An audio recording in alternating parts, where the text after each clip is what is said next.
Alternator में, तो types of rotor. तो अल्टरनेटर में टू टाइप्स ऑफ रोटर होते हैं, एक होता है सैलिएंट पोल और दूसरा होता है स्मूथ सिलेंड्रिकल।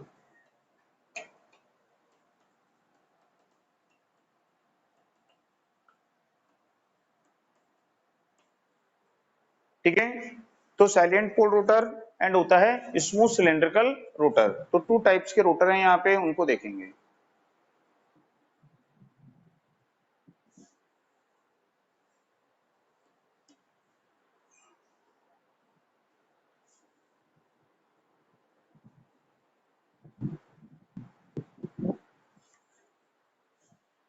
ठीक है, तो सबसे पहले यहाँ पे देखते हैं सैलिएंट पोल रोटर। तो ये जो रोटर होते हैं सैलिएंट पोल रोटर, ये इसमें जो पोल होते हैं, पोल रोटर की सरफेस से इस प्रकार से प्रोजेक्टेड होते हैं, बाहर की तरफ निकले हुए होते हैं। तो जो सैलिएंट पोल रोटर है, इसमें जो पोल होंगे रोटर की सरफेस से इस प्रकार से प्रोजेक्टेड होंगे, उभरे हुए पोल यहाँ पे होंगे, तो इसको बोलते हैं सैलिएंट पोल रोटर। ठीक है, जैसे कि ये एन पोल होगा और ये क्या होगा यहाँ पे एस पोल होगा।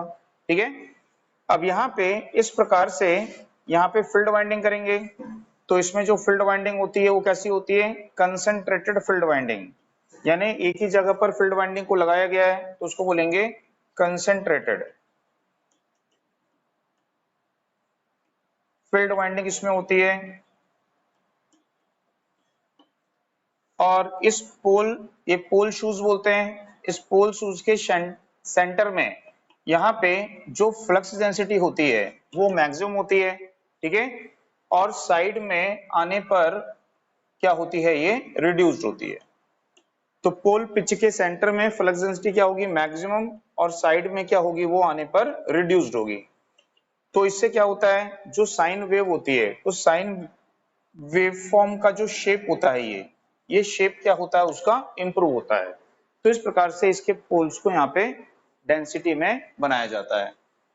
अब सैलिएंट पोल रोटर का यूज कहाँ पे करते हैं, तो इसका यूज करते हैं लो एंड मीडियम, ठीक है, स्पीड जो अल्टरनेटर होते हैं, लो एंड मीडियम स्पीड अल्टरनेटर में इसका यूज किया जाता है। ठीक है, तो सैलिएंट पोल रोटर का यूज कहाँ करते हैं, तो लो एंड मीडियम स्पीड अल्टरनेटर में करते हैं, जहां पे स्पीड जो होती है, जहां पर अल्टरनेटर की स्पीड जो होती है वो कितनी होती है, 1500 आरपीएम तक होती है। ठीक है, या बोल सकते हैं 1500 की जगह 1000 आरपीएम तक भी बोल सकते हैं, इसको 1000 आरपीएम तक क्या कर सकते हैं, हम यहाँ पे यूज कर सकते हैं। ठीक है, तो 125 आरपीएम से 1000 आरपीएम तक के लिए नॉर्मली इसका यूज किया जाता है। ठीक है, तो ये स्पीड लो एंड मीडियम कहाँ पे होती है, तो जो हाइड्रो पावर प्लांट होते हैं या फिर डीजल पावर प्लांट होते हैं, इनमें जो स्पीड होती है वो लो रहेगी। तो यहाँ पे हाइड्रो टरबाइन, डीजल टरबाइन से जो चलने वाले अल्टरनेटर हैं वो कौन से होते हैं, सैलिएंट पोल अल्टरनेटर होते हैं। ठीक है, अब यहाँ पे जो ये रोटर है, इस रोटर में सैलिएंट पोल जो रोटर है, इसमें रोटर का क्या होता है, ये डायामीटर, और ये क्या होती है उसकी एक्सियल लेंथ। तो यहाँ पे रोटर का जो डायामीटर है वो ज्यादा रखा जाता है। ठीक है, क्योंकि आपको पोल्स क्या करने पड़ेंगे, ज्यादा लगाने पड़ेंगे। यदि हम 125 आरपीएम रखते हैं तो हमको 48 पोल्स लगाने पड़ेंगे। तो यदि हम 48 पोल्स लगाएंगे तो इसका डायामीटर क्या रखना पड़ेगा, हमको लार्ज रखना पड़ेगा। तो इसका डायामीटर कैसा होता है, लार्ज होता है, और इसकी एक्सियल लेंथ कैसी होती है, शॉर्ट होती है। तो सैलिएंट पोल रोटर का डायामीटर लार्ज और एक्सियल लेंथ कैसी होती है, उसकी शॉर्ट होती है। आई बात समझ में। दूसरा, ये जो पोल शूज होता है, ये पोल शूज पोल पिच का कितना पार्ट कवर करता है, तो पोल शूज पोल पिच का कितना पार्ट कवर करता है, 2/3 पार्ट कवर करता है। ठीक है, और ये जो सैलिएंट पोल रोटर होते हैं, यदि देखेंगे इसके चारों तरफ में क्या होगा, ऐसा स्टेटर होगा, तो यहाँ पे एयर गैप कम होगा, यहाँ पे एयर गैप क्या होगा, ज्यादा होगा, तो नॉन यूनिफॉर्म एयर गैप होता है। इसके कारण रोटेट करते हुए ये साउंड क्या करते हैं, ज्यादा करते हैं। ठीक है, तो इसलिए इनका यूज हम हाई स्पीड में नहीं करेंगे, और हाई स्पीड पे यदि रोटेट करते हैं तो ये पोल पे सेंट्रिफ्यूगल फोर्स एक्ट करेगा, और ये पोल अपने रोटर की सर्कमफेरेंस से क्या हो सकते हैं, उखड़ सकते हैं, तो इसलिए हाई स्पीड पर इसका यूज नहीं करते हैं। दूसरा आगे पढ़ेंगे, एक वाइंडिंग होती है उसको बोलते हैं डैम्पर वाइंडिंग, तो इनमें डैम्पर वाइंडिंग का यूज करना पड़ता है। तो सैलिएंट पोल रोटर में किसका यूज करना पड़ता है, डैम्पर वाइंडिंग का यूज करना पड़ता है। ठीक है, तो इसमें नोट करिए, पहले इसमें लिखिएगा salient pole rotor, salient pole rotor का use low and medium speed, low and medium speed alternator में करते हैं,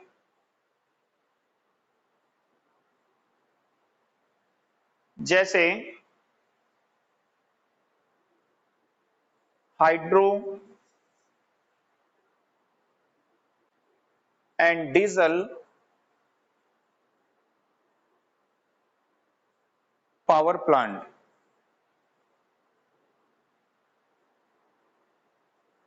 नेक्स्ट के इसकी स्पीड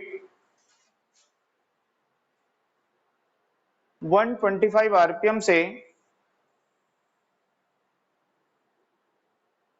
1000 आरपीएम तक होती है।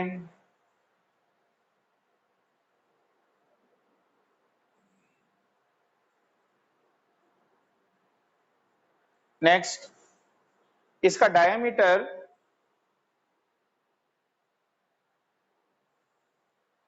Large and axial length short होती है। इसका diameter large and axial length short होती है।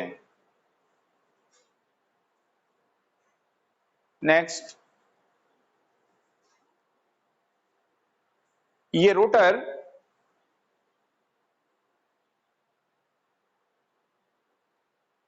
साउंड, लार्ज साउंड प्रोड्यूस करते हैं, ये रोटर लार्ज साउंड प्रोड्यूस करते हैं।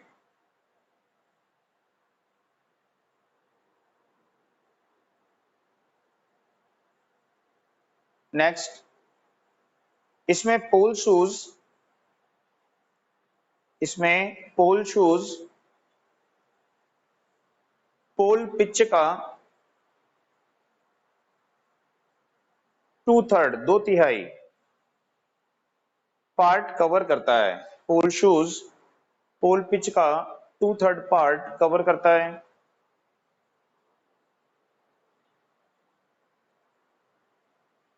नेक्स्ट, इसमें डैम्पर वाइंडिंग का यूज करते हैं, इसमें डैम्पर वाइंडिंग का यूज करते हैं।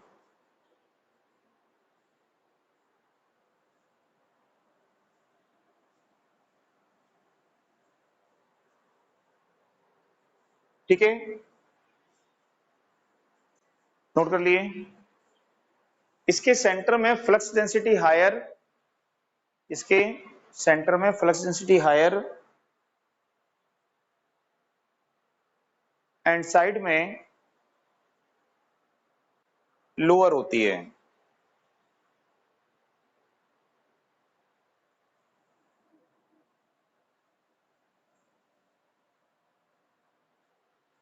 इससे साइनोसोडल वेव फॉर्म का शेप इंप्रूव होता है, इससे साइनोसोडल वेव फॉर्म का शेप इंप्रूव होता है, सुधरता है।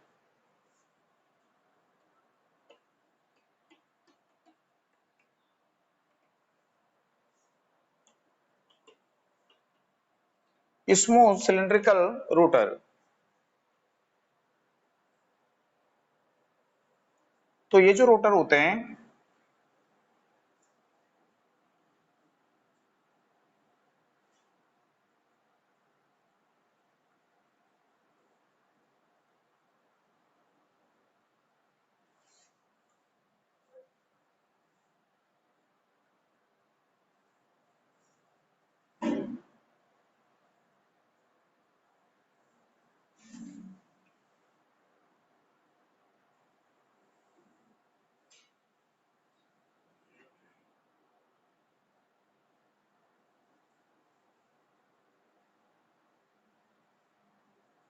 ठीक है, ये इस प्रकार से रहते हैं यहाँ पे।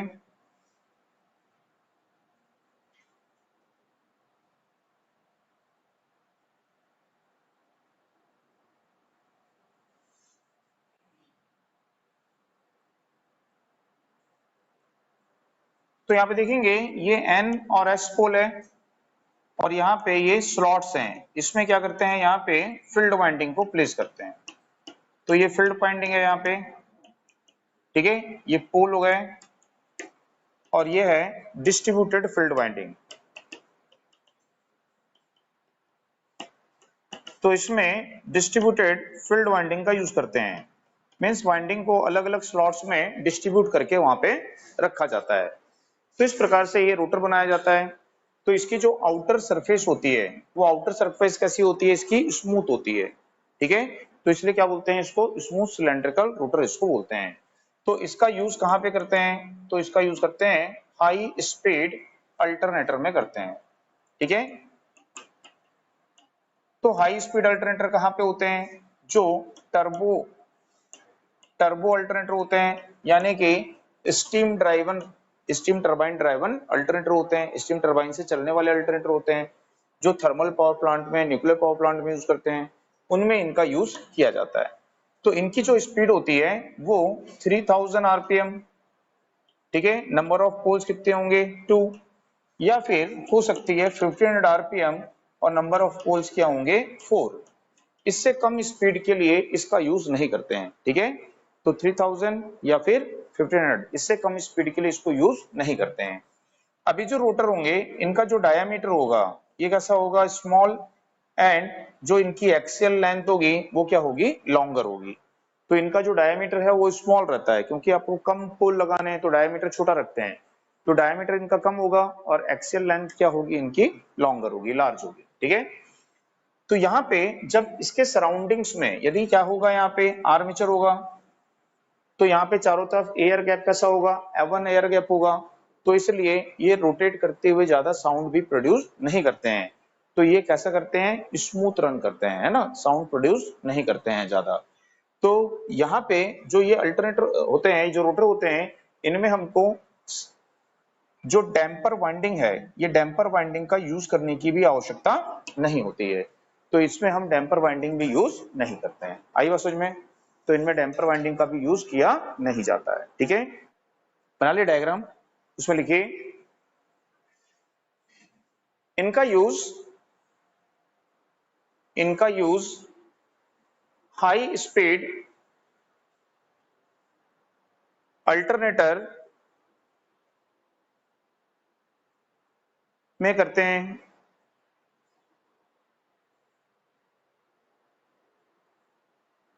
इनकी speed 3000 RPM for two pole, इनकी speed 3000 RPM for two pole and 1500 RPM 1500 RPM for 4 pole होती है, फॉर 4 पोल होती है।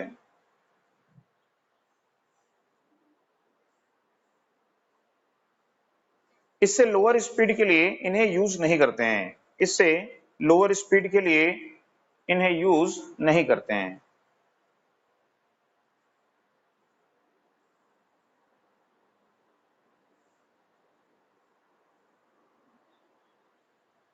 ठीक है। नेक्स्ट देखिए, ये स्टीम टरबाइन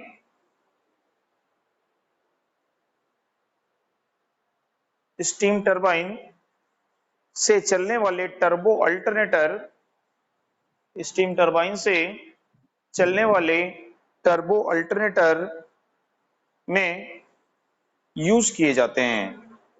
स्टीम टरबाइन से चलने वाले टर्बो अल्टरनेटर में यूज किए जाते हैं, ठीक है। नेक्स्ट के, इसके रोटर का डायमीटर स्मॉल, इसके रोटर का डायमीटर स्मॉल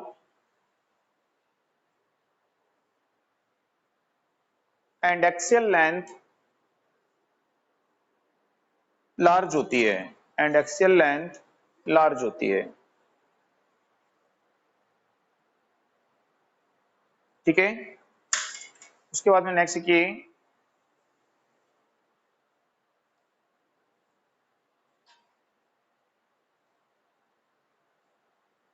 ये स्मूथ रन करते हैं, स्मूथ रन करते हैं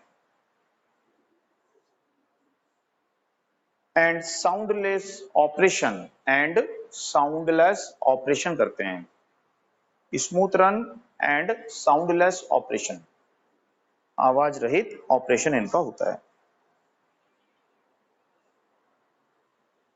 नेक्स्ट,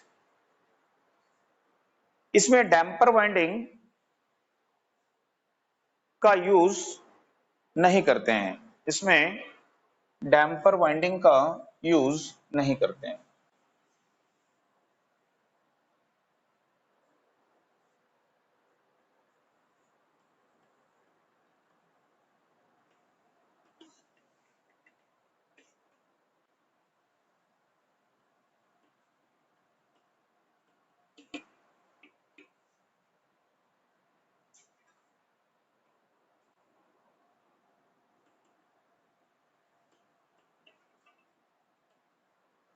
ठीक है, डैम्पर वाइंडिंग को क्या बोलते हैं? अमोर्टिसर वाइंडिंग उसको बोला जाता है। तो डैम्पर वाइंडिंग या अमोर्टिसर वाइंडिंग उसको बोलेंगे।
ठीक, तो यहां पे जो अपना प्राइम मूवर होता है, इस प्राइम मूवर से हम अल्टरनेटर को क्या देते हैं? इनपुट मैकेनिकल पावर देते हैं। प्राइम मूवर अल्टरनेटर को क्या करता है? ड्राइव करता है। ठीक है, तो यहां पे देखते हैं कि जब अल्टरनेटर को प्राइम मूवर क्या कर रहा है? ड्राइव कर रहा है। तो ये जो रोटर है, ये रोटर यहाँ पे रोटेट कर रहा है, मीन्स रोटर के पोल रोटेट कर रहे हैं। तो ये जो रोटर के पोल रोटेट करते हैं, इसके रोटेशन की स्पीड क्या होती है? सिंक्रोनस स्पीड होती है। ठीक है, दूसरा हमको ये पता है कि हम यहाँ पे इसके टर्मिनल पे क्या करंट करते हैं? लोड। तो इसमें क्या फ्लो होती है? Three phase current, I R, I Y और आई बी। तो ये थ्री फेज वाइंडिंग है और इसमें थ्री फेज करंट फ्लो होती है। तो ये थ्री फेज करंट जो है स्टेटर की, आर्मेचर की, वो क्या करती है? अपना एक मैग्नेटिक फील्ड सेटअप करती है। और वो मैग्नेटिक फील्ड भी किस स्पीड में रोटेट करता है? सिंक्रोनस स्पीड में रोटेट करता है। तो आर्मेचर की करंट, ठीक है, एक मैग्नेटिक फील्ड प्रोड्यूस करेगी जो सिंक्रोनस स्पीड में रोटेट करेगा, और इसका रोटर भी क्या कर रहा है? रोटर भी सिंक्रोनस स्पीड में रोटेट कर रहा है। दोनों ही क्या कर रहे हैं? सिंक्रोनस स्पीड में रोटेट करते हैं। अब यदि मान लीजिए यहां पर जो लोड होता है वो कैसा होता है? वेरिएबल लोड होता है। ठीक है, तो लोड जब अचानक से क्या हो जाएगा? इंक्रीज हो जाएगा, या अचानक से लोड क्या हो जाएगा? डिक्रीज हो जाएगा।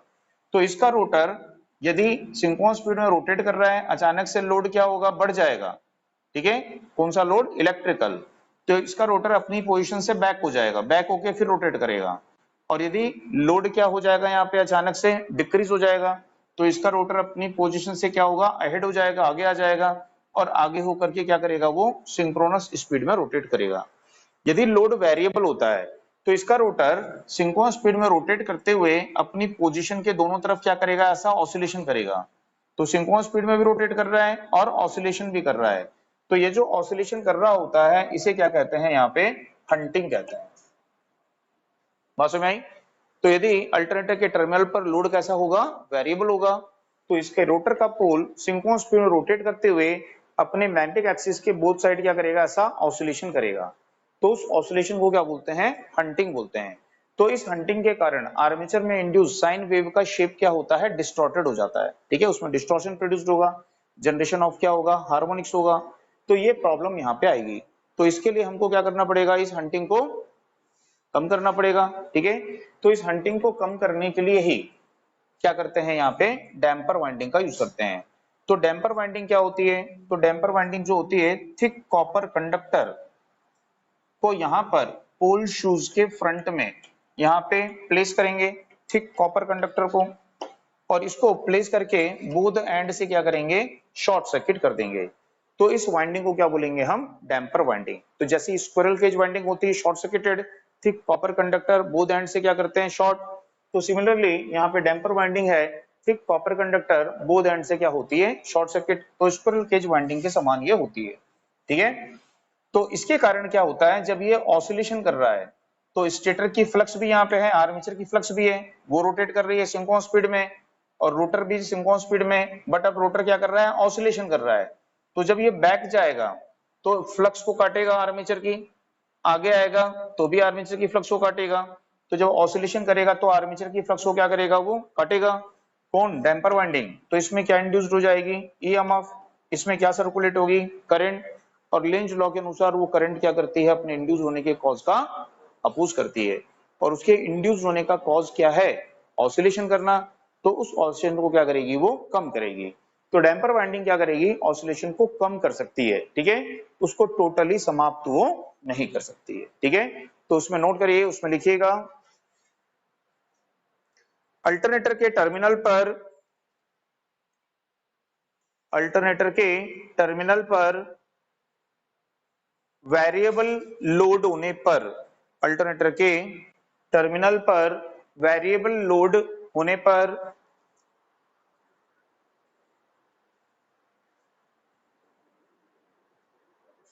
वेरिएबल लोड होने पर उसका पोल, उसका रोटर पोल लिख लो, उसका रोटर पोल, उसका रोटर पोल सिंक्रोनस स्पीड में रोटेट करते हुए, उसका रोटर पोल सिंक्रोनस स्पीड में रोटेट करते हुए अपने मैग्नेटिक एक्सिस के, अपने मैग्नेटिक एक्सिस के बोथ साइड, दोनों साइड ऑसिलेशन करता है, अपने मैग्नेटिक एक्सिस के बोथ साइड, दोनों साइड ऑसिलेशन करता है। इसे हंटिंग कहते हैं, इसे हंटिंग कहते हैं।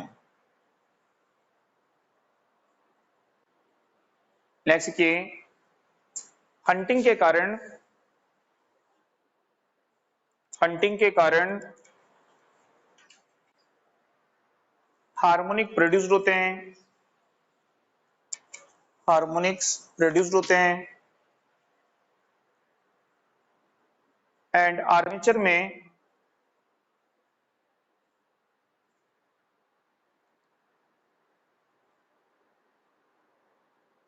इंड्यूस्ड साइनोसोडल ईएमएफ, आर्मेचर में इंड्यूस्ड साइनोसोडल ईएमएफ की वेव फॉर्म में, की वेव फॉर्म में डिस्टॉर्शन होता है, कि वेव फॉर्म में डिस्टॉर्शन होता है।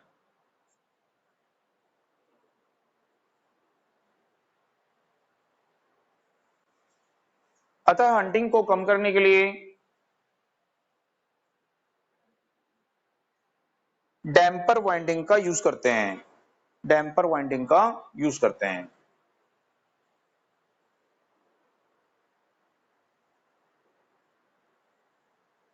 नेक्स्ट की,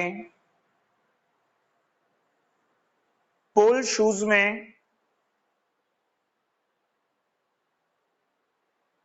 पोल शूज में थिक कॉपर कंडक्टर, पोल शूज में थिक कॉपर कंडक्टर या बार को प्लेस्ड करके, थिक कॉपर कंडक्टर या बार को प्लेस्ड करके उसे बोथ एंड से शॉर्ट करते हैं, उसे बोथ एंड से शॉर्ट करते हैं, इसे डैम्पर वाइंडिंग कहते हैं।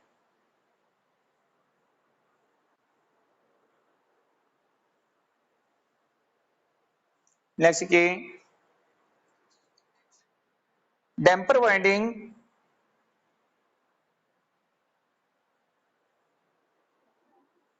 increases the stability damper winding increases the stability and eliminate eliminated harmonical effect तो डैम्पर वाइंडिंग क्या करेगी, यहाँ पे अल्टरनेटर की स्टेबिलिटी को इंक्रीज करेगी और हार्मोनिकल इफेक्ट को क्या करेगी, वो वहां पे एलिमिनेट करेगी, समाप्त करेगी। ठीक है, और डैम्पर वाइंडिंग किस में यूज करते हैं, केवल सैलिएंट पोल में। उसको भी लिख लीजिए, डैम्पर वाइंडिंग केवल सैलिएंट पोल रोटर में यूज करते हैं। डैम्पर वाइंडिंग केवल सैलिएंट पोल रोटर में यूज करते हैं। ठीक है, उसको जल्दी से नोट कर लो डायग्राम को।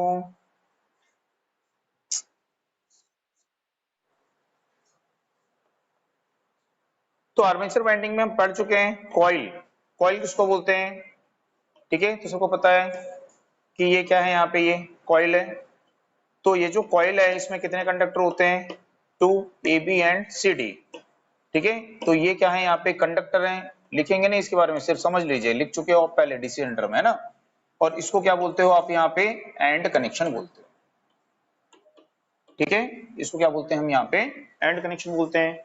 तो ईएमएफ जो इंड्यूस्ड होती है इस कंडक्टर में इतने पार्ट में इंड्यूस्ड होती है और इस कंडक्टर में यानी कि इतने पार्ट में इंड्यूस्ड होती है। एंड कनेक्शन में ईएमएफ इंड्यूस नहीं होती है। आई बात समझ में। तो एक कॉइल में मिनिमम कितने कंडक्टर होते हैं, 2 कंडक्टर्स होते हैं। तो यदि बोलेगा कि नंबर ऑफ कंडक्टर कितने होते हैं, तो number of conductors in a coil, ठीक है, तो वो 2 इंटू क्या होता है, नंबर ऑफ टर्न्स होता है। बात समझ आई। तो 2 इंटू क्या लिखेंगे, टी, नंबर ऑफ कंडक्टर को किससे शो करते हैं, जेड से। तो number of conductor Z is equal to क्या होगा, 2 इंटू टर्न्स ऑफ कॉइल। सबको पता है, ये लिख चुके हो पहले। ठीक है, अब इसके बाद में एक पढ़े थे अपन कॉइल पिच। तो कॉइल पिच किसको बोलते हैं, कॉइल पिच या इसी को क्या बोलते हो, कॉइल स्पैन बोलते हो। तो कॉइल पिच या कॉइल स्पैन का क्या मतलब होता है। ठीक है, तो आर्मेचर में इस कॉइल को रखते हैं। इस कॉइल को कहां रखोगे आप, आर्मेचर में। तो जैसे कि ये अपना आर्मेचर है, ये आर्मेचर के क्या है, ऐसा स्लॉट्स हैं यहाँ पे। ठीक है, तो इस कॉइल के एक कंडक्टर को यहाँ रखे हैं, फिर ये एंड कनेक्शन है, और इस कॉइल का जो दूसरा कंडक्टर है वो यहाँ पे है। तो कॉइल के इन दोनों कंडक्टर के बीच का जो डिस्टेंस है उसको क्या बोलेंगे हम, स्पैन। तो मीन्स कॉइल के जो 2 कंडक्टर हैं इनके बीच का जो डिस्टेंस होगा इसी को क्या बोलेंगे हम, कॉइल स्पैन या कॉइल पिच बोलेंगे। ठीक है, ये भी पढ़ चुके हो, ये भी लिख चुके हो, है ना। दूसरा यहाँ पे देखेंगे कि एक होता है pole pitch. Pole pitch, pole pitch किसको बोलते हैं, तो हमने देखा था कि यहाँ पे जो पोल होते हैं इस प्रकार से पोल होते हैं। अब ये एक पोल जितने एरिया को कवर करेगा वो क्या कहलाएगा, हेलो। तो पोल पिच की क्या डेफिनेशन है बताइए। तो पोल पिच को क्या बोले थे, कैसे कैलकुलेट करना है, ये तो एकदम याद रखना है अभी आपको। कॉइल पिच, पोल पिच वगैरह सब याद रखना है। ठीक है, बात समझ में आ रही है। तो हेडिंग डालो, नहीं तो कॉइल पिच हेडिंग डाल लो, उसमें एक लाइन लिख लो। कॉइल पिच किसको बोलते हैं, कॉइल पिच या कॉइल स्पैन, कॉइल पिच या कॉइल स्पैन, उसमें एक लाइन लिख लो। आर्मेचर में प्लेस्ड रखी हुई, आर्मेचर में प्लेस्ड रखी हुई वन आर्मेचर कॉइल, एक आर्मेचर कॉइल के बोथ कंडक्टर्स, के दोनों कंडक्टर्स के बिटवीन, मध्य के बिटवीन, मध्य का डिस्टेंस, का डिस्टेंस कॉइल पिच या कॉइल स्पैन कहलाता है, कॉइल पिच या कॉइल स्पैन कहलाता है। ये लिखिए पोल पिच, पोल पिच एकदम याद रखना है। पोल पिच क्या होता है? नंबर ऑफ स्लॉट्स और आर्मेचर कंडक्टर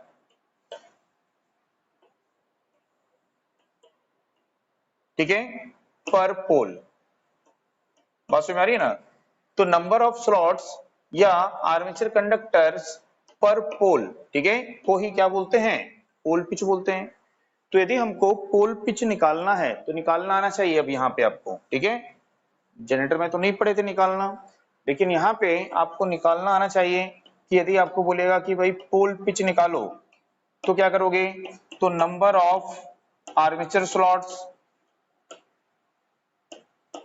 को क्या कर देंगे? नंबर ऑफ पोल से डिवाइड कर देंगे, ठीक है। तो जैसे कि 16 स्लॉट्स हैं, 16 स्लॉट्स हैं यहाँ पे और 4 पोल हैं, तो क्या आ जाएगा? 4 स्लॉट्स पर पोल, यानी कि एक पोल पे कितने स्लॉट्स आएंगे?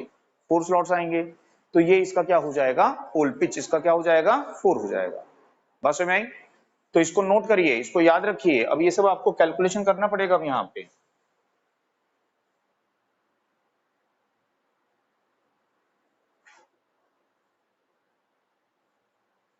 तो पोल पिच सिंपल है, नंबर ऑफ स्लॉट्स पर पोल, है ना। तो जितने स्लॉट्स हैं उनको पोल की संख्या से डिवाइड कर दीजिए, पोल पिच आपका वहां पे आ जाएगा।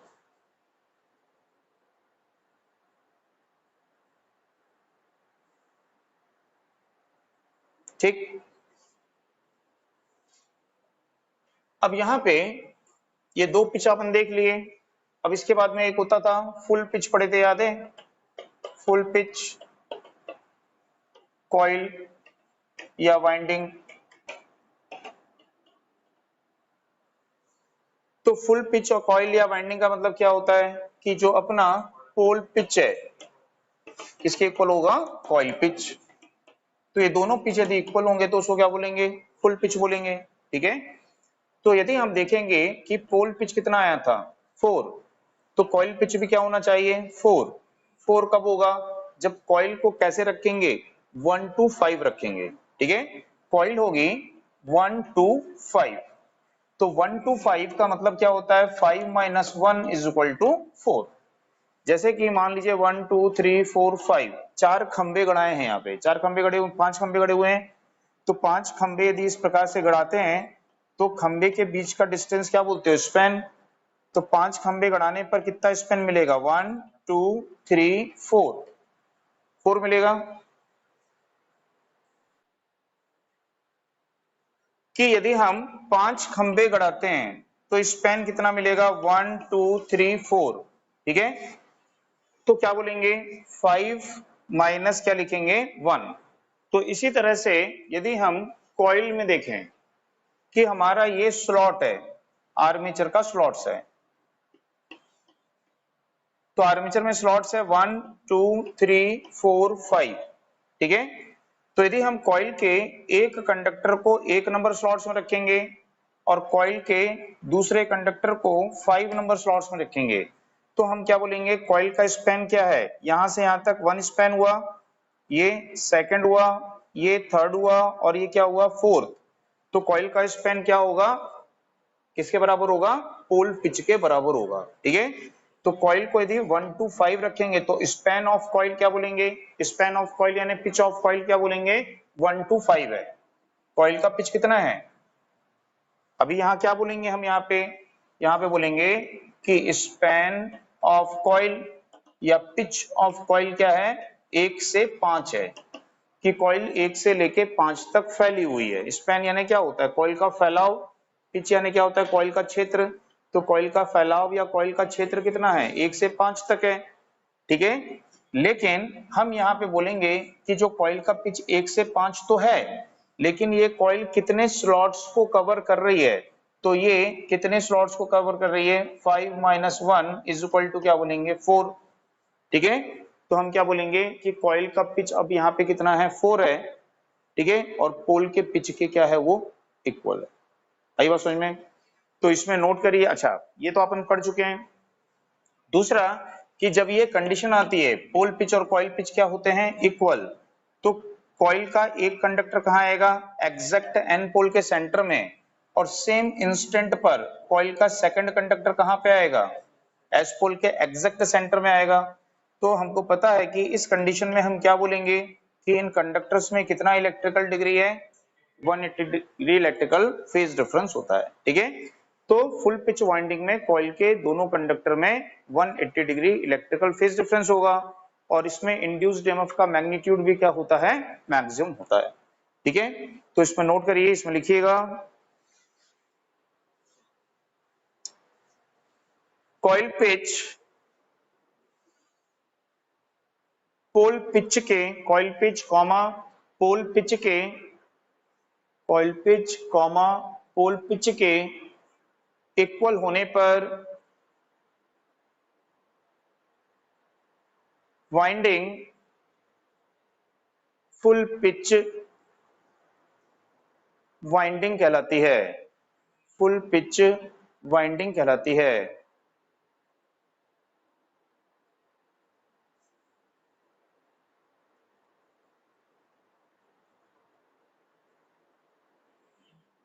इस वाइंडिंग में, इस वाइंडिंग में कॉइल के, इस वाइंडिंग में कॉइल के दोनों कंडक्टर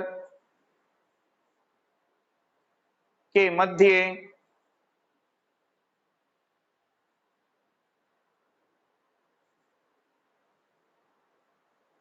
180 डिग्री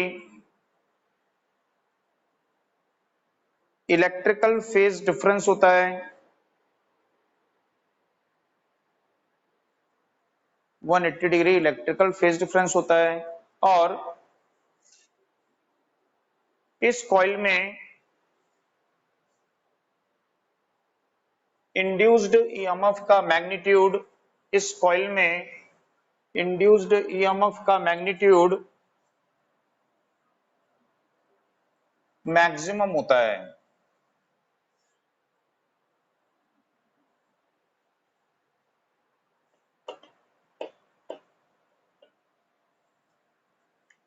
उसके बाद में शॉर्ट पिच वाइंडिंग या कॉइल।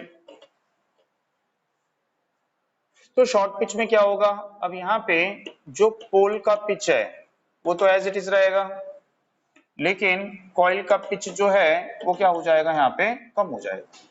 तो यदि कॉइल का पिच जो है वो कम हो जाता है किसकी तुलना में, पोल पिच से, तो उसको क्या बोलेंगे वहां पे, फुल पिच वाइंडिंग बोलेंगे।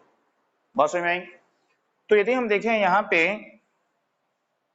जैसे हमारा पोल पिच था कितना, 4, तो अब जो कॉइल का पिच होगा वो 1 to क्या रखेंगे, 4 रखेंगे। तो 1 to 4 यानी 4 - 1 इज इक्वल टू क्या होगा, 3 होगा। तो जब यहाँ पे देखें कि अभी हमने यहाँ पे बनाई थी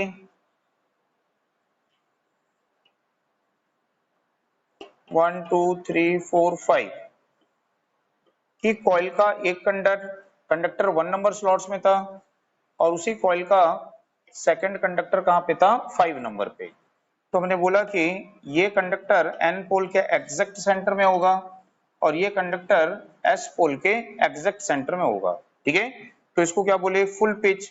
कॉइल के दोनों कंडक्टर में 180 डिग्री क्या था, इलेक्ट्रिकल फेज डिफरेंस था। यदि हम फुल पिच ना करें, हम एक स्लॉट्स को कम कर दें, यानी कि हम क्या कर देंगे, यहाँ पे इस प्रकार से शॉर्ट पिच कर देंगे। तो ये जो पहली वाली कॉइल है वो क्या है, फुल पिच है। अब जो सेकंड कॉइल है इसको क्या बोलोगे आप, शॉर्ट पिच बोलोगे। ये पिच क्या हो गया आपका, शॉर्ट हो गया। तो ये क्या कहलाती है, यहाँ पे शॉर्ट पिच कॉइल कहलाती है। बात समझ में आई? तो यहाँ पे यदि देखें कि शॉर्ट पिच कॉइल का मतलब क्या होता है कि जो कॉइल है वो फुल पिच से क्या हो गई है, कम हो गई है, छोटी हो गई है। शॉर्ट यानी छोटी हो गई है। और इसको क्या बोलते हैं, फ्रैक्शनल पिच भी बोलते हैं। फ्रैक्शनल फ्रैक्शनल पिच यानी, फ्रैक्शन यानी क्या होता है कि कुछ भाग है, ये फुल पिच का एक क्या है, इतना फ्रैक्शन है, उतना भाग है ये, तो उसको क्या बोलेंगे, फ्रैक्शनल पिच वाइंडिंग भी इसको बोलेंगे। ठीक है, तो इस वाइंडिंग में इंड्यूस्ड ईएमएफ का मैग्नीट्यूड क्या हो जाएगा, यहाँ पे अब कम हो जाएगा। फिर भी अल्टरनेटर में हम कौन सी वाइंडिंग का यूज करते हैं, शॉर्ट पिच वाइंडिंग का यूज करते हैं, क्योंकि इसकी क्या होती हैं, एडवांटेज होती हैं। तो शॉर्ट पिच वाइंडिंग की क्या एडवांटेज होती हैं, ठीक है। तो जो आर्मेचर कॉइल होती है, उस आर्मेचर कॉइल में जो एंड कनेक्शन कर रहे हैं, ये एंड कनेक्शन है, इस एंड कनेक्शन में कॉपर की क्या होती है, सेविंग होती है, कॉपर की बचत होती है ना, saving of copper in and connection of armature coil. दूसरा क्या होता है, ये हाई फ्रीक्वेंसी हार्मोनिक को एलिमिनेट करती है। ठीक है, हाई फ्रीक्वेंसी हार्मोनिक एलिमिनेट होने से आर्मेचर में जो साइनोसोडल वेव फॉर्म जनरेट होगी, उसकी वेव फॉर्म का शेप क्या होगा, इंप्रूव होगा। तो मेन कारण होता है हार्मोनिक्स को एलिमिनेट करना। इसी के लिए किसका यूज करते हैं, शॉर्ट पिच कॉइल का यूज करते हैं। ठीक है, तो इसमें नोट करिएगा, इसमें लिखिएगा।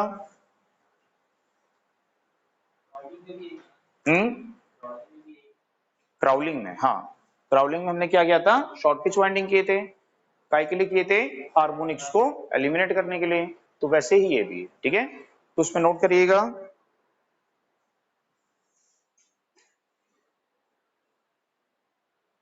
यदि coil pitch comma pole pitch से लेस होती है, कम होती है, यदि coil pitch comma pole pitch से लेस होती है, कम होती है, तो उसे तो उसे शॉर्ट पिच वाइंडिंग कहते हैं। तो उसे शॉर्ट पिच वाइंडिंग कहते हैं।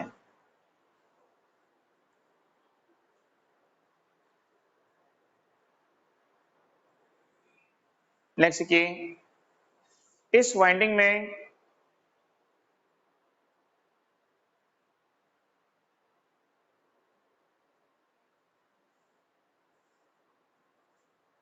इंड्यूस्ड ईएमएफ का मैग्नीट्यूड, इस वाइंडिंग में इंड्यूस्ड ईएमएफ का मैग्नीट्यूड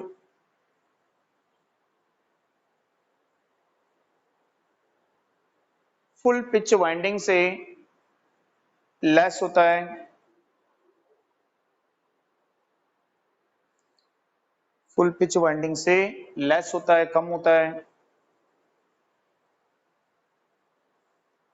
लेकिन अल्टरनेटर में शॉर्ट पिच वाइंडिंग का यूज करते हैं, लेकिन अल्टरनेटर में शॉर्ट पिच वाइंडिंग का यूज करते हैं।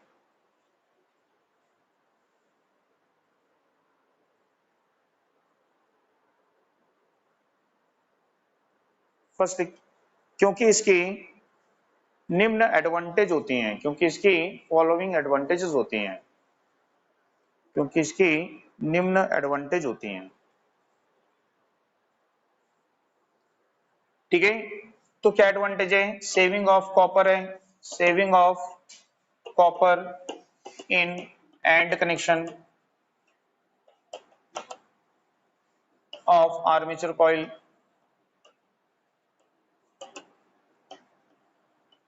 It eliminates high frequency harmonics,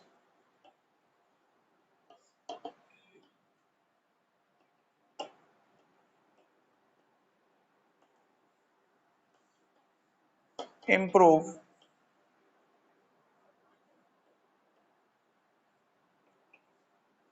the waveform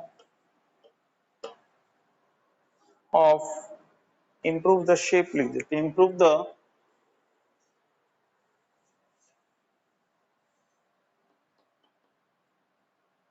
improve the shape of sinusoidal waveform of EMF generated in armature.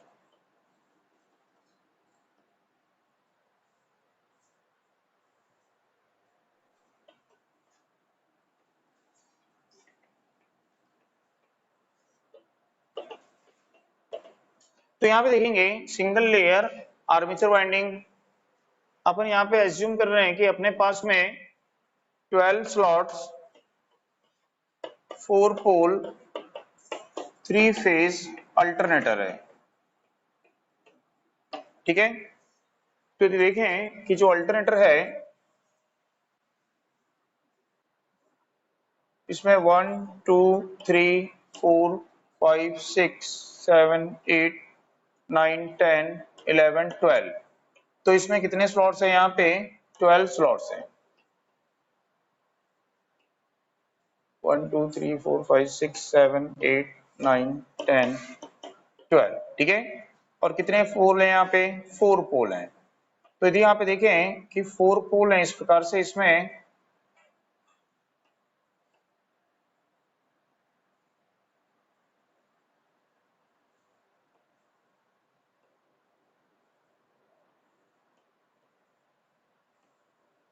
ठीक है। तो यहाँ पे देखेंगे कि नंबर ऑफ स्लॉट्स पर पोल यानी क्या होता है पोल पिच निकाल लेते हैं इसका। तो इसका पोल पिच कितना आएगा बताओ, 12 स्लॉट्स 4 पोल, तो कितना आएगा 4 स्लॉट्स की 3 स्लॉट्स पर पोल, ठीक है। तो 3 स्लॉट्स पर पोल इसका क्या आ जाएगा पोल पिच आ जाएगा, ठीक है।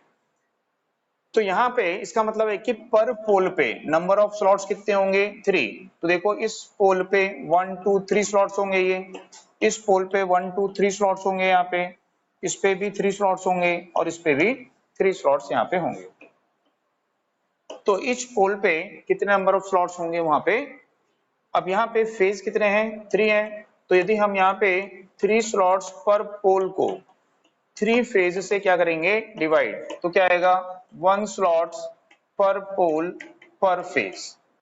तो इसका क्या मतलब होगा, तो इसका मतलब होगा कि एक पोल पे जो ये 3 स्लॉट्स हैं इनमें एक आर का होगा, एक वाई का, एक बी का होगा। एक आर का, एक वाई का, एक बी का, सब जगह क्या होंगे आर वाई बी के एक एक स्लॉट्स होंगे। यानी कि प्रत्येक पोल पर आर के, वाई के और बी के कितने कितने स्लॉट्स होंगे एक एक स्लॉट्स होंगे, ठीक है।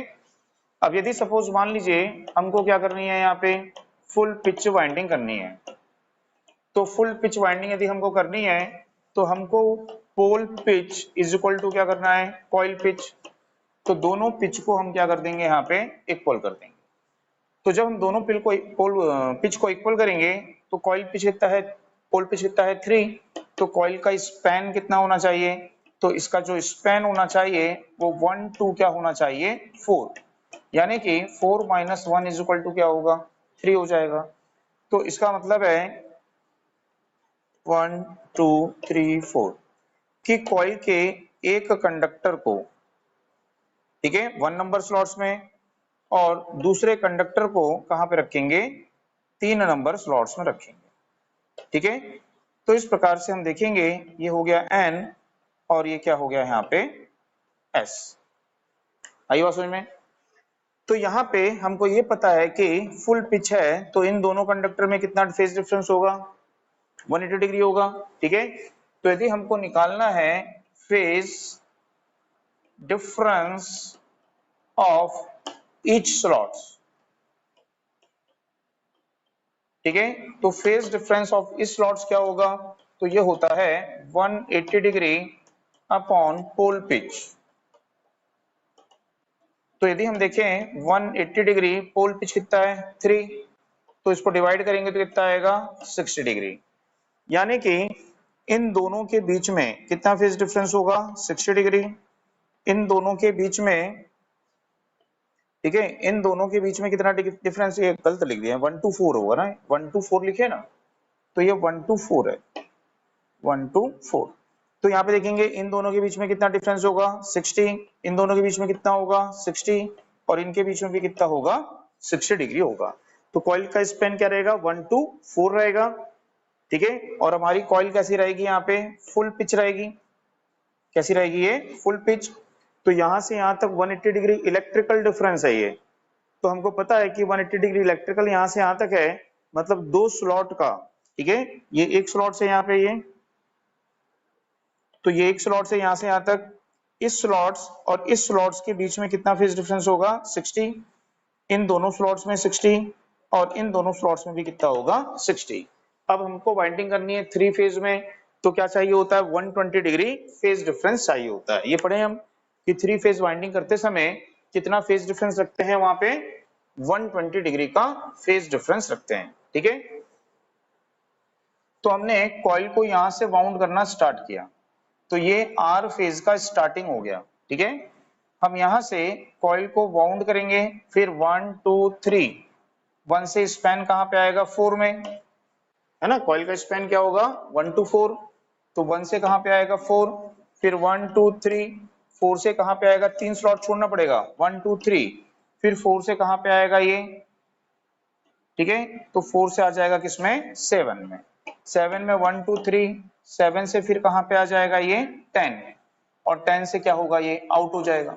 ठीक है, तो ये आर फेज का स्टार्टिंग और फिनिशिंग एंड हो जाएगा। अब हमको क्या करना है, वाई कितना डिग्री फेज डिफरेंस चाहिए 120, हमको पता है इन दोनों स्लॉट्स के बीच में 60 डिग्री है, इन दोनों स्लॉट्स के बीच में 60 डिग्री है, तो हम वाई फेज की वाइंडिंग यहां से स्टार्ट करेंगे, तो ये वाई फेज का स्टार्टिंग हो जाएगा। ठीक है, फिर 1 2 3 कहां पे आएगा 6 में, फिर 1 2 3 कहां पे आएगा 9 में, फिर 1 2 3 कहां पे आएगा ये 12 में, और ये वाई फेज का क्या होगा फिनिशिंग एंड हो जाएगा।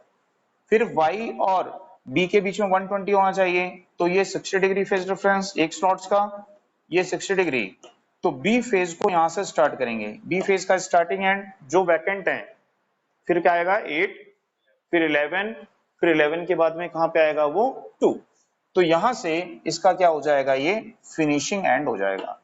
तो इस प्रकार से 120 डिग्री फेज डिफरेंस लेते हैं। 90 लेना है तो भी ऐसे लेना पड़ेगा, उसके लिए स्लॉट्स चेंज करने पड़ेंगे आपको, नंबर ऑफ स्लॉट्स क्या करने पड़ेंगे आपको उसके लिए चेंज करने पड़ेंगे, क्योंकि यहाँ पे आपको 90 नहीं मिल पाएगा, कितना मिल सकता है मिनिमम 60, 60 के मल्टीपल में मिलेगा, 90 चाहिए तो 30 रखिए, 30 के मल्टीपल में आपको मिलेगा 90। ठीक है, तो 90 चाहिए तो फिर 30 30 30, 3 स्लॉट छोड़ेंगे, फिर क्या मिलेगा 90 डिग्री फेज डिफरेंस मिलेगा। तो इस तरह से जो इलेक्ट्रिकल फेज डिफरेंस होता है वो वाइंडिंग वाउंड करते समय डिटरमाइन किया जाता है। ठीक है, इसको नोट कर लो। तो यहाँ पे देखेंगे पिच फैक्टर यानी कि केपी और कॉर्डिंग फैक्टर, तो कॉर्डिंग फैक्टर को बोलते हैं केसी, तो केसी केपी यहां पे देखेंगे।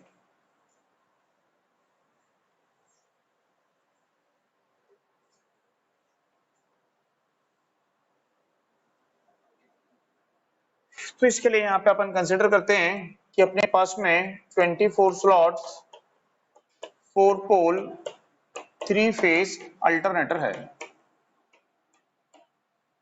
ठीक, अब यहाँ पे जो पोल पिच होगा, ठीक है, इस पोल पिच को क्या बोल सकते हैं यहाँ पे, तो पोल पिच होगा 24 स्लॉट्स और 4 पोल, तो कितना आएगा 6 स्लॉट्स पर पोल, तो ये इसका क्या आएगा यहाँ पे पोल पिच आ जाएगा। अब यदि हमको फुल पिच करनी है, फुल पिच वाइंडिंग करनी है, तो फुल पिच वाइंडिंग करने के लिए हमको पता है कि जो हमारा पोल पिच होगा ये किसके इक्वल होगा, कॉइल पिच के इक्वल होगा। तो पोल पिच कितना है 6, तो कॉइल पिच क्या होना चाहिए 1 to 7, यानी कि 7 - 1 = क्या होगा 6।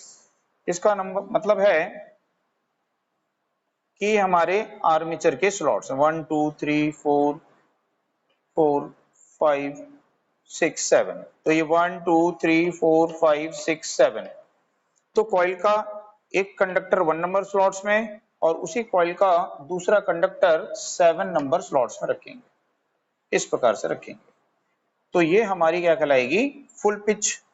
इस समय कॉइल का ये कंडक्टर एन पोल के एग्जैक्ट सेंटर में, कॉइल का ये कंडक्टर एस पोल के एग्जैक्ट सेंटर में होगा, और कॉइल के दोनों कंडक्टर में 180 डिग्री क्या होगा इलेक्ट्रिकल फेज डिफरेंस होगा। ठीक है ना, और हमको पता है कि इस समय पोल के सेंटर में, और पोल के सेंटर में फ्लक्स डेंसिटी क्या होती है हायर, तो इस समय इसमें इंड्यूस्ड ईएमएफ और इसमें इंड्यूस्ड ईएमएफ का मैग्नीट्यूड भी क्या होता है, हायर होता है।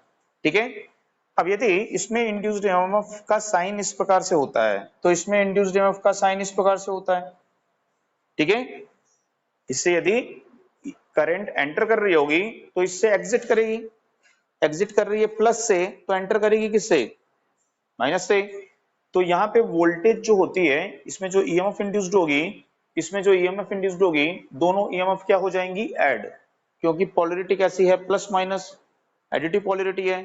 तो यदि इसमें 2 वोल्ट है, इसमें भी 2 वोल्ट है, तो इसकी टोटल वोल्टेज क्या होगी, 4 हो जाएगी। ठीक है, तो जब किसी वेक्टर में 180 डिग्री इलेक्ट्रिकल फेज डिफरेंस होता है तो 180 डिग्री इलेक्ट्रिकल फेज डिफरेंस में वो डायरेक्ट या तो एडिटिव होता है या फिर क्या होता है, सब्ट्रैक्टिव होता है।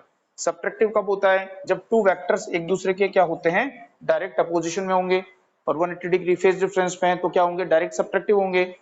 बट यदि टू वेक्टर्स सेम डायरेक्शन में है तो क्या होंगे, 180 डिग्री पे वो डायरेक्ट एडिटिव होंगे। बात समझ में आई? तो डायरेक्ट सब्ट्रैक्ट या डायरेक्ट एडिट करते हैं किस पे, 180 डिग्री पे, है ना, या 0 डिग्री पे होते हैं, 0 डिग्री बोलते हैं उसको। तो यदि हम देखें कि यदि इस कॉइल में इंड्यूस्ड ईएमएफ को हम मान लेते हैं कि उसका मैग्नीट्यूड क्या है, ES, ठीक है, और इसका डायरेक्शन यदि कैसा है, नेगेटिव से पॉजिटिव, या ऐसा ले लेते हो आप, पॉजिटिव से नेगेटिव ऐसा, तो इसमें इंड्यूस्ड ईएमएफ का मैग्नीट्यूड भी क्या होगा, सेम होगा, और इसका डायरेक्शन भी कैसा होगा, पॉजिटिव से नेगेटिव, मींस दोनों ईएमएफ के वेक्टर का डायरेक्शन कैसा होगा, सेम, तो दोनों क्या होंगे वहां पे, एडिटिव होंगे। तो यहां पे हमने मान लिया कि late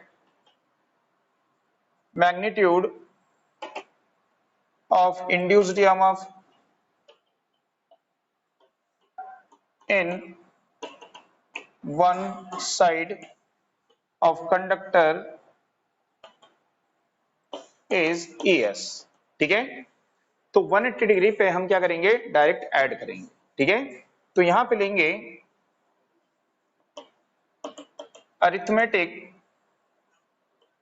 arithmetic sum of induced EMF in full pitch coil. तो इसका अरिथमेटिक सम क्या हो जाएगा, 2ES हो जाएगा। इसमें ES, ठीक है, और दूसरे में भी ES, तो डायरेक्ट ऐड करेंगे, अरिथमेटिक सम यानी अंक गणितीय योग लेंगे उसका, तो उसको क्या करोगे आप, डायरेक्ट ऐड करोगे, तो कितना ES हो जाएगा, 2ES हो जाएगा। तो आपको ये बताया अभी कि यदि हम शॉर्ट पिच नहीं करते हैं, यदि फुल पिच करके रखते हैं, तो फुल पिच वाइंडिंग में यदि हमको कितनी EMF मिल रही है, 2ES, तो अब शॉर्ट पिच करके देखेंगे कितना मिलेगा। ठीक है, पहले इसको नोट कर लो। तो यदि हम क्या करते हैं, यहाँ पे फुल पिच नहीं करेंगे तो क्या करना पड़ेगा आपको, फिर शॉर्ट पिच करना पड़ेगा। ठीक है, तो यदि हम देखते हैं यहाँ पे कि शॉर्ट पिच जब हम करने जाएंगे तो यहाँ पे phase difference of each slots, ठीक है, तो इसकी वैल्यू क्या है, 180 डिग्री अपॉन पोल पिच है ये। ठीक, बस भाई, तो क्या लिखोगे, 180 पोल पिच कितना था आपका, 6, तो कितना आएगा ये, 30 डिग्री।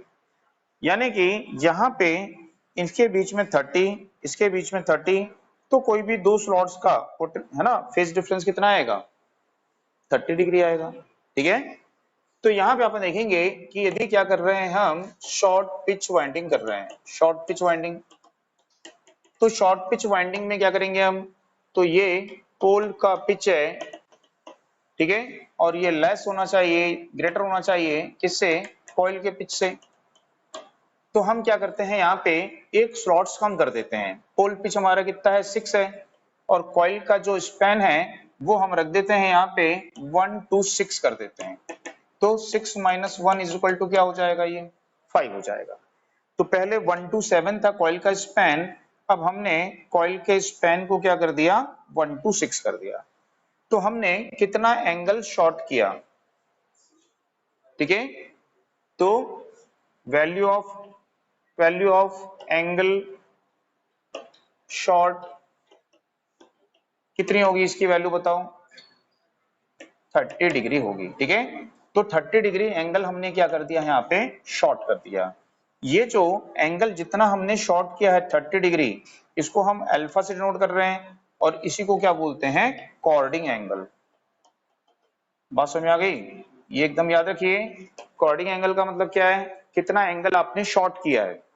यदि हम 2 स्लॉट शॉर्ट कर देते, यहां पे करते 1 2 कहां रखते 5, तो कॉइल का स्पैन 1 to 5 होता, कॉइल का पिच 5 - 1 4 होता। ठीक है, तो कितना डिग्री आता है यहाँ पे 60 डिग्री आता। तो कॉर्डिंग एंगल कितना डिग्री होता उस समय 60 डिग्री होता। ठीक है, तो ये आपको याद रखना है कि जितना एंगल शॉर्ट करेंगे, फुल पिच कॉइल को जितना एंगल शॉर्ट करेंगे, उस एंगल को क्या बोलते हैं कॉर्डिंग एंगल बोलते हैं। कॉर्डिंग फैक्टर पढ़ रहे हो ना, पिच फैक्टर पढ़ रहे हो ना, तो उस एंगल को क्या बोलते हैं कॉर्डिंग एंगल बोलते हैं। आई बात समझ में? तो इसको नोट करिए पहले। ठीक है, तो अब यहाँ पे देखिए फुल पिच करते तो क्या होता 180 होता, डायरेक्ट हेड होता। लेकिन अब शॉर्ट पिच करने पर क्या होगा, ये होना ऐसे चाहिए था, ऐसे होना चाहिए था, इसका मैग्नीट्यूड ES और इसका मैग्नीट्यूड भी ES कितना मिलना चाहिए था 2ES। बट जब हम शॉर्ट कर रहे हैं तो अब ये जो वेक्टर है ये अपनी इस पोजीशन पे नहीं रहेगा, ये वेक्टर अपनी पोजीशन से क्या होगा अल्फा डिग्री फेज डिफरेंस पर आएगा। ठीक है, तो ये जो एंगल है ये कितना है यहाँ पे 30 डिग्री, और इसी एंगल को क्या बोलते हैं हम यहाँ पे कॉर्डिंग एंगल। ठीक है, तो जो फुल पिच में हमको EMF मिल रही थी, क्या हमको शॉर्ट पिच में भी मिलेगी? नहीं, शॉर्ट पिच में जो EMF होगी इन दोनों वेक्टर का रिजल्टेंट होगी, ये रिजल्टेंट EMF आपको मिलेगी। ठीक है, तो यहाँ पे शॉर्ट पिच में जो EMF मिलेगी वो ये मिलेगी। तो क्या ये 2ES के बराबर होगी? नहीं, इसका मैग्नीट्यूड ES है, इसका मैग्नीट्यूड भी ES ही है, बट एंगल क्या हो गया है 30 डिग्री हो गया है। ठीक है, तो ये वाला एंगल कितना होता है अल्फा बाई 2, और ये वाला एंगल कितना होता है अल्फा बाई 2। और फिर हम इस रिजल्टेंट वैल्यू को क्या करते हैं कैलकुलेट करते हैं। तो उसको क्या लिखना पड़ेगा, तो उसको लिखोगे वेक्टर सम, यहाँ पे लोगे अब vector sum of induced EMF in short pitch coil. ठीक है, और ये वेक्टर सम क्या है ER माने हैं इसको हम यहाँ पे, इन दोनों वेक्टर का सम ER है। ठीक है, शॉर्ट पिच में तो इस ER की वैल्यू यहाँ पे कितनी आती है, तो इसको जब हम यहाँ पे कैलकुलेट करते हैं तो इसकी जो वैल्यू है वो यहाँ पर कितनी आएगी, तो इसकी वैल्यू लगभग यहाँ पे आएगी ES cos 2ES cos alpha by 2। तो इसकी वैल्यू कितनी आती है यहाँ पे 2ES cos अल्फा बाई 2 इसकी वैल्यू आती है। आई बात समझ में? तो जब हम इसको कैलकुलेट करेंगे तो उसकी वैल्यू कितनी आएगी 2ES cos अल्फा बाई 2 आएगी।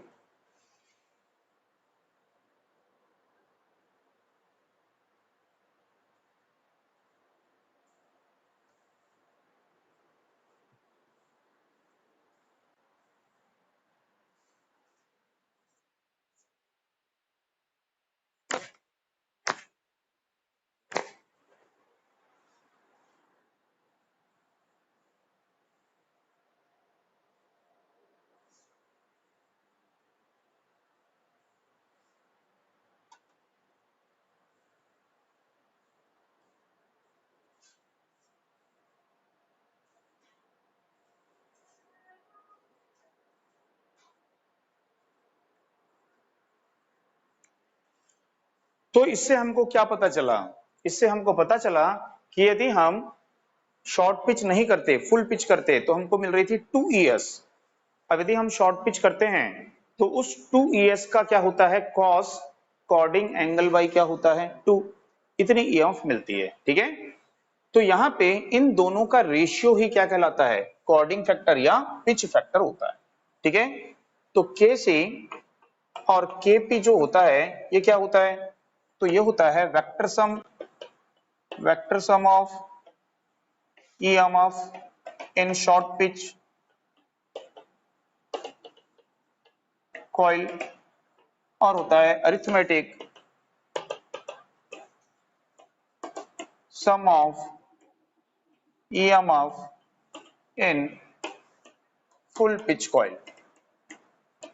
तो इनका रेशियो ही क्या कहलाता है यहाँ पे, ठीक है। तो यदि हम देखें कि वेक्टर सम हमारा कितना है 2es cos अल्फा बाई 2 और अरिथमेटिक सम कितना है 2es, कैंसिल करेंगे तो इसकी वैल्यू क्या आएगी cos अल्फा बाई 2। तो ये फार्मूला बन गया कि कॉर्डिंग फैक्टर या पिच फैक्टर को कैसे कैलकुलेट करेंगे। तो आपको निकालना पड़ेगा कॉर्डिंग एंगल और उस कॉर्डिंग एंगल की हाफ का कोसाइन, कॉर्डिंग एंगल की हाफ का कोसाइन क्या कहलाता है कॉर्डिंग फैक्टर या पिच फैक्टर होता है, ठीक है। और इसकी जो स्टैंडर्ड वैल्यू है, स्टैंडर्ड वैल्यू ऑफ केसी और केपी ये होती है 0.966, ठीक है। तो स्टैंडर्ड वैल्यू ऑफ केसी या केपी कितना होता है 0.966 होता है। तो इसमें आपको पूरे में समझना था, पूरा क्या करना था आपको समझना था कि क्या होता है कॉर्डिंग एंगल, फुल पिच करने से क्या होता है, शॉर्ट पिच करने से क्या होता है। शॉर्ट पिच करेंगे तो जो एंगल जितना शॉर्ट किए उसको क्या बोलते हैं कॉर्डिंग एंगल, ठीक है। अब आपको याद रखना है ये कि ये किसका रेशियो होता है, ठीक है। दूसरा, इसको हम कैलकुलेट कैसे करेंगे। तीसरा, इसकी स्टैंडर्ड वैल्यू कितनी होती है। तो ये तीन आपको वैल्यू यहाँ पे याद रखनी है, ठीक है, ठीक है। तो यदि बोल रहा है कि इसकी स्टैंडर्ड वैल्यू कितनी होती है 0.966, तो यदि ये 0.966 है तो बोलता है कि यदि आप फुल पिच करते और आपको कितनी वोल्टेज मिलती 1000 वोल्ट, तो यदि आप शॉर्ट पिच किए हो और आपका पिच फैक्टर इतना है तो शॉर्ट पिच में आपको कितनी मिलेगी 966 वोल्ट मिलेगी, यानी कि 34 वोल्ट क्या हो जाएगी वहां पे कम हो जाएगी। तो शॉर्ट पिच करने से हमको पता है वोल्टेज कम हो जाती है, पहले लिख चुके हैं कि शॉर्ट पिच करने से शॉर्ट पिच कॉइल में इंड्यूस्ड ईएमएफ का मैग्नीट्यूड क्या होता है कम होता है, ठीक है। लेकिन फिर भी हम शॉर्ट पिच वाइंडिंग का ही यूज करते हैं क्योंकि इसकी क्या है एडवांटेज, एंड कनेक्शन में कॉपर की सेविंग है, हाई फ्रीक्वेंसी हार्मोनिक्स को एलिमिनेट करती है, ठीक है, और साइन वेव के शेप को इंप्रूव करती है। तो इसलिए हम इस वाइंडिंग का यूज वहां पे करते हैं। अगली बात समझ में सबको इतनी।